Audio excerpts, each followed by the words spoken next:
책 읽는 코코리를 찾아주신 여러분 반갑습니다.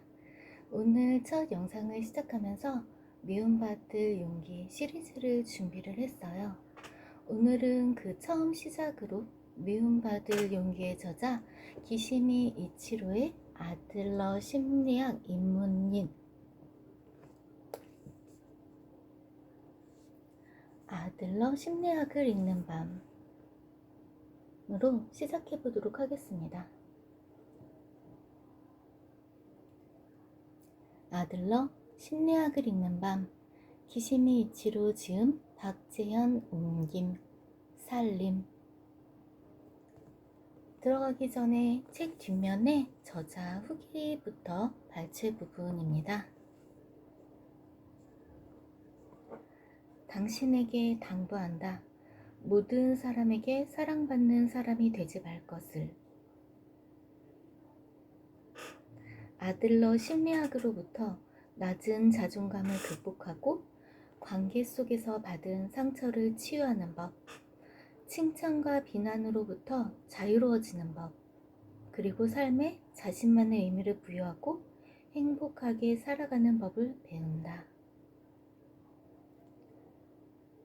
사람들에게 아들러 심리학을 가르치면서 그들에게 이것만큼은 꼭 이야기하고 싶다고 생각했던 주제를 모아서 완성한 것이 바로 이 책이다. 이 책을 읽은 독자의 가슴에 무언가 남아서 용기 있게 삶을 변화시켜 갈 수 있다면 저자로서 더할 나위 없이 기쁠 것 같다. 이 책을 읽는 독자 모두가 인생의 과제로부터 도망치지 말고 세상에 의미를 부여하며 용기 있게 살아가길 기원한다.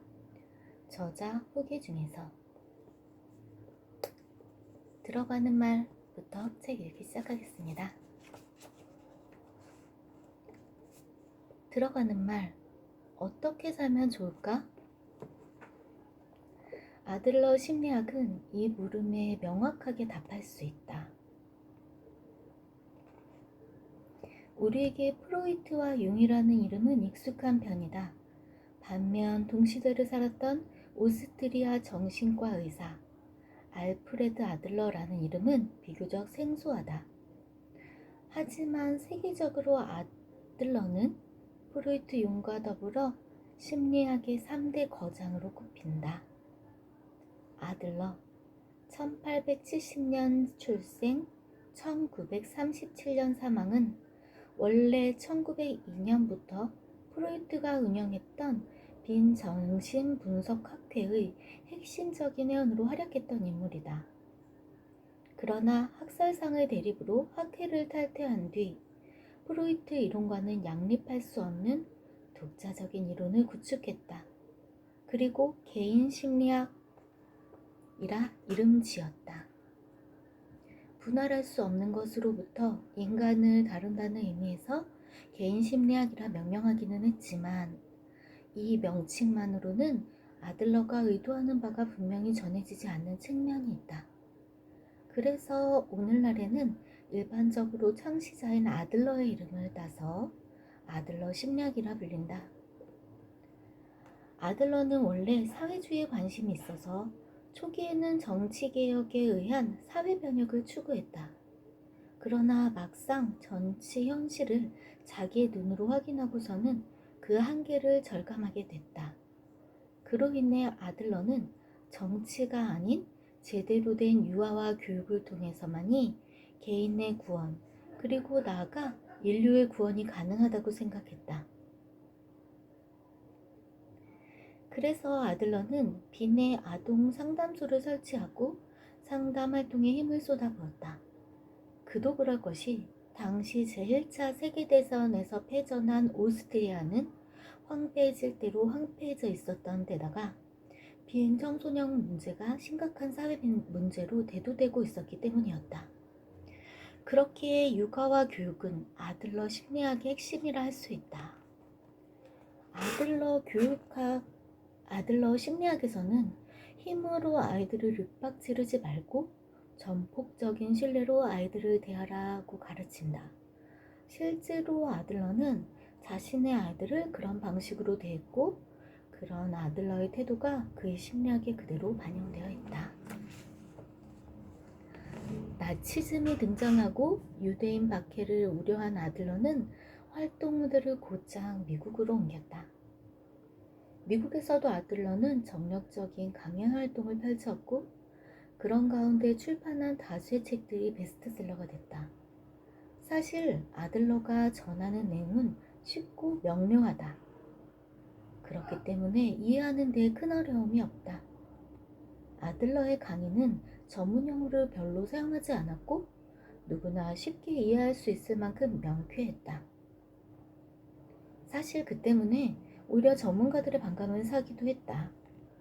어느 날 강연을 마친 아들러에게 청중 가운데 한 사람이 찾아와서 오늘 들은 것은 모두 상식에 불과하다고 면전에서 투덜거린 적도 있을 정도였다.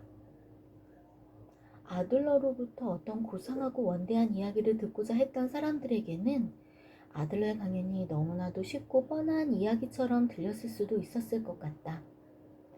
그만큼 아들러의 강의는 평이해서 누구나 어렵지 않게 이해할 수 있었다.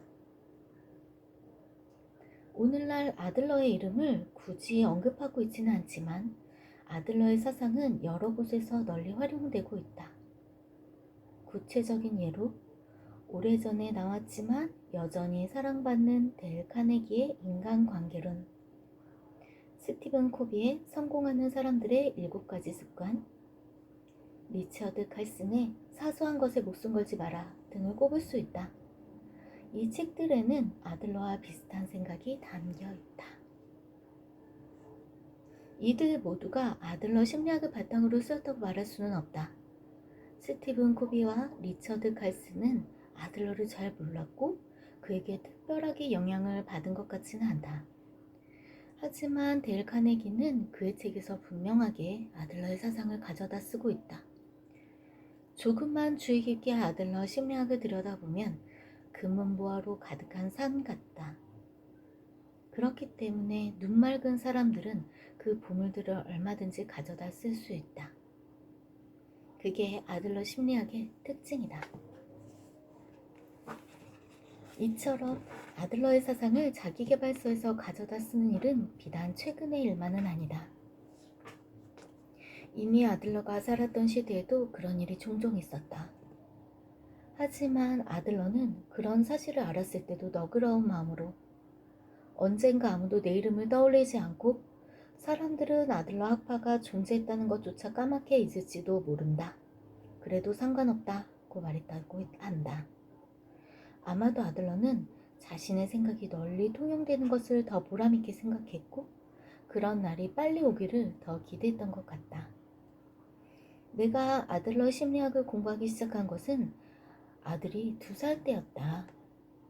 얼마 있다가 딸도 태어났다. 아이들이 성장한 지금에 와서 내 아이들과의 관계를 되돌아보면 내가 아들러 심리학을 공부한 건 정말 다행이었다는 생각이 든다.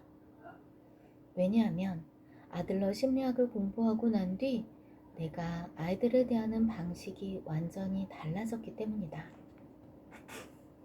책을 읽어나가다 보면 독자들도 느끼게 되겠지만 아들러 심리학은 아이를 키우고 교육시키는데 매우 유익한 통찰을 준다. 타인의 기대에 얽매이지 않고 아이가 삶에 자기 나름의 의미를 부여하며 행복하게 살아갈 수 있도록 키우는 데 있어서 아들러 심리학만큼 도움되는 이론도 드물다. 게다가 아들러의 심리학은 우리에게 또 다른 커다란 깨우침을 준다. 사실 나는 대학에서 철학을 공부했다. 철학의 연구 주제는 참으로 다양하지만 나는 그 중에서 행복이란 무엇인가 라는 실천적인 주제를 연구했다. 그러나 그 물음에 대한 명확한 답을 찾는 일은 쉽지 않았다. 나는 여전히 답을 찾지 못한 채 30대를 받게 됐다. 그러다 우연히 아들러 심리학을 접하게 됐는데 놀랍게도 아들러 심리학 안에 내가 철학을 공부하며 그때까지 추구해왔던 여러 가지 물음에 대한 명쾌한 답이 들어있다는 것을 깨닫게 됐다. 명쾌한 답이 없는 경우에는 적어도 그 답에 접근해 갈 수 있는 분명한 길을 보여줬다. 한 가지 예를 들어보자. 아들러는 우리가 살아가면서 겪게 되는 고민은 인간관계에서 비롯된다고 분명하게 밝혔다. 우리 마음이 상처를 입고 그 상처로 인한 고민과 고통을 겪게 되는 것이 아니라면서 트라우마는 없다라고 잘라 말했다. 프로이트를 비롯한 대부분의 심리학에서는 인과관계로 인간의 심리 상태를 설명한다. 트라우마 이론이 대표적이다. 아들러는 그런 인과관계 대신에 목적론을 내세웠다. 내 전공이기도 한 고대 그리스 철학에서 플라톤이나 아리스토텔레스 역시 목적론을 내세웠기에 그 공통점이 매우 흥미로웠다. 게다가 아들러는 그런 목적론을 아이를 교육하거나 환자를 대할 때 실천적으로 응용했다는 것이 더욱더 나의 흥미를 끌었다. 아들러 심리학이 다른 심리학과 크게 다른 것이 바로 이 점이다. 아들러는 병이 낫거나 혹은 이상이 없어지면 정상이 된다는 식으로 생각하지 않았다. 그 대신 끊임없이 정상이란 무엇인가, 건강이란 무엇인가, 행복이란 무엇인가를 질문했다. 이런 물음은 무척 중요하다. 우리가 지금 어떤 모습을 하고 있든 정상 혹은 건강한 모습에 대하여 이해하고 그런 상태를 스스로 목표로 스스로를 훈련해 나가야 행복에 이를 수 있기 때문이다. 그런데 아들러 심리학은 바로 그 목표에 대한 선명한 이미지를 갖고 있었던 것이다. 게다가 그것을 달성하기 위한 방법까지도 매우 구체적으로 제시하고 있어서 철학자인 나로서는 놀라지 않을 수 없었다. 그때부터 나는 전공인 철학 연구와 함께 아들러 심리학에 대한 연구도 병행하게 됐다. 이 책은 내가 어떻게 하면 행복하게 살아갈 수 있는가 라는 인류의 오랜 물음에 대해 아들러 심리학으로부터 들은 대답이다. 아들러 심리학에서는 그 질문에 대해 어떤 식으로 답을 찾아갔는지를 살펴보고 그 결과 어떻게 살아가면 좋은가에 대해 어떤 지침을 내놓았는지 독자 여러분께 알려드리고자 한다. 아들러 심리학이 어려울 것이란 걱정은 필요 없다. 옛날에 빈에서 아들러와 함께 일하던 리디아 지아는 어느 토요일에 아들러의 신경질의 대화를 읽기 시작했다고 한다. 그러고는 일요일과 공휴일이었던 월요일까지 책을 손에서 놓지 못했다면서 다음과 같이 그녀 일기장에 적어 놓았다. 몹시 더운 날이었지만 나는 혼자 있을 수 있다는 것이 행복했다. 나는 아들러의 책을 처음부터 끝까지 3번을 읽었다. 화요일 아침이 되어서야 나는 의자에서 일어섰다. 그때 세계는 완전히 달라져 있었다. 아들러는 내게 가르쳐 주었다. 세상은 생각하기에 따라 얼마든지 심플해질 수 있다는 것을. 이 책을 통해 여러분이 아들러 심리학을 접할 때에도 같은 행복과 감동, 깨달음을 얻게 되기를 기대한다. 기시미 이치로. 들어가는 말을 읽고 나니까 이 책에 대한 기대감이 더 커지게 되는데요. 이어서 목차를 한번 살펴보도록 할게요. 1부 아들러에게 듣는 용기의 심리학은 제1장 미움받을 용기. 지금 하고 싶은 일을 하고 있는가? 제2장 평범해질 용기. 반드시 특별해야만 할 필요는 없다. 제3장 행복해질 용기. 바로 지금 그대로의 모습으로. 2부 아들러 심리학이란 무엇인가는 4장 용기의 심리학자 알프레드 아들러. 제5장 아들러 심리학 강의로 되어 있는데요. 자, 오늘 시간에서는 1부 아들러에게 듣는 용기의 심리학 중에 제1장 미움받을 용기, 지금 하고 싶은 일을 하고 있는가? 부분을 읽어보도록 하겠습니다. 제1부 아들러에게 듣는 용기의 심리학.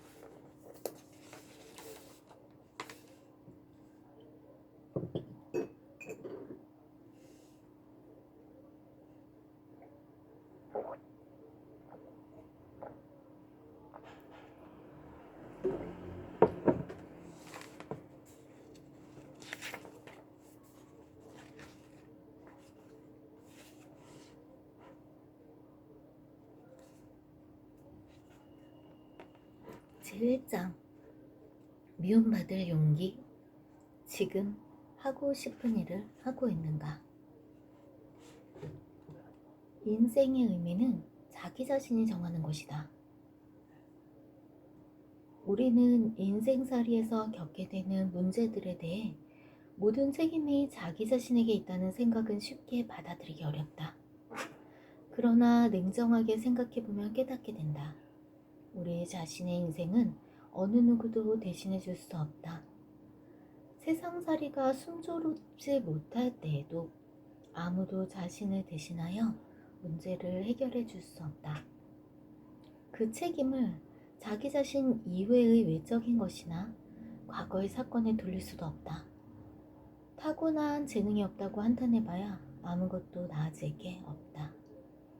모든 것은 이미 정해져 있고 자신은 어찌해볼 여지가 없다고 생각한다면 불행이 닥쳤을 때 그걸 눈앞에 두고 그저 수수방관할 수밖에 없다. 그냥 앉아서 기다릴 따름이다. 하지만 인생은 그런 것이 아니다. 우리 자신의 인생은 우리 스스로 만드는 것이다.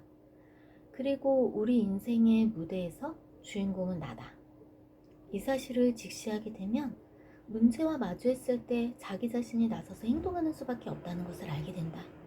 그리고 그럴 때 우리 삶에 보람이 생긴다는 것 역시 깨닫게 된다. 어떤 사람이 물었다. 인생의 의미는 무엇입니까? 아들러는 그 질문에 이렇게 대답했다. 일반적으로 주어진 인생의 의미라는 것은 없습니다. 인생의 의미는 당신 스스로가 자기 자신에게 부여하는 것입니다. 나의 어머니는 뇌경색으로 49세 나이에 세상을 떠났다. 당시 나는 20살을 넘긴 나이였는데도 어머니는 입버릇처럼 아이들이 다 크면 그때 마음껏 여행을 다니겠다고 이야기하곤 했다. 내가 기억하는 범위 내에서 어머니가 아버지와 단둘이서 여행을 떠났던 건 한 번뿐이었다. 내가 초등학생 때 두 분이서 도쿄에 다녀왔던 적이 한 번 있었던 것이다. 그때를 제외하고는 단 한 번도 여행을 떠나지 못했다. 아마도 당신은 아이들이 커서 자립을 하게 되면 그때서야 비로소 자신의 인생을 누릴 수 있다고 생각하셨던 것 같다. 그러나 뇌경색으로 쓰러진 어머니는 반신불수가 됐다. 몸을 자유롭게 움직일 수 없게 되어버렸던 것이다. 어머니가 인생을 누리려고 계획했던 그 시기에 거꾸로 인생을 잃어버리게 된 셈이었다. 서서히 당신이 처한 상황을 파악한 어머니는 공황 상태가 되었다. 아버지와 나는 어머니가 어떤 상태인지 앞으로 어떻게 치료를 받아 나가야 하는지에 대해 설명하지 않았다. 어머니의 상태가 너무 좋지 않아서 만약 사실대로 알리면 우울하고 불안해할 것 같았기 때문이었다. 하지만 어머니는 그 사실을 알고 나와 아버지께 불가치화를 했다. 지금 그 당시를 돌이켜 생각해보면 잘못했던 것 같다. 어머니는 당신의 병에 대해 자세히 알아야만 했다. 생각했던 것보다 상황이 안 좋다는 사실을 정확하게 전해 들어야 했다. 그 사실을 알고 나서 그것을 어떻게 받아들일지는 어머니의 과제였다. 그것이 나는 아버지의 과제는 아니었기 때문이었다.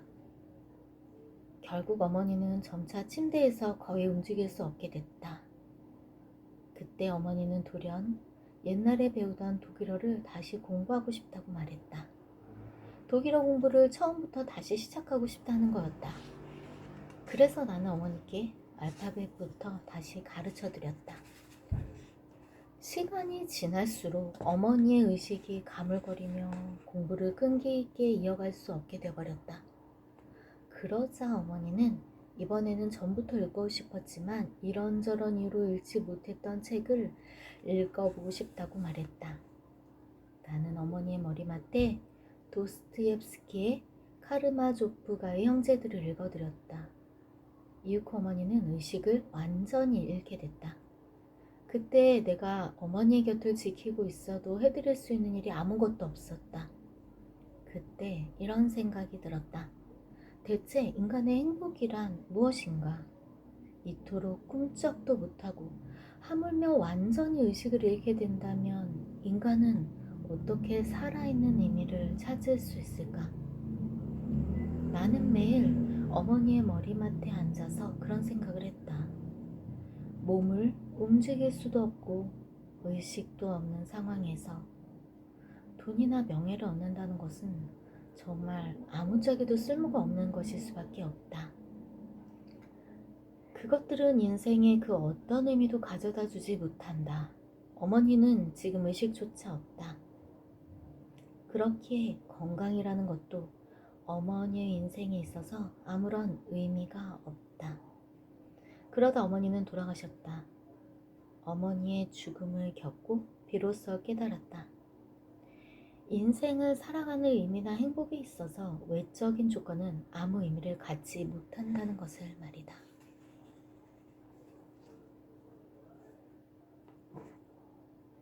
이어서 23페이지 누군가에게 미움을 받는다는 것 이어서 읽어보도록 하겠습니다.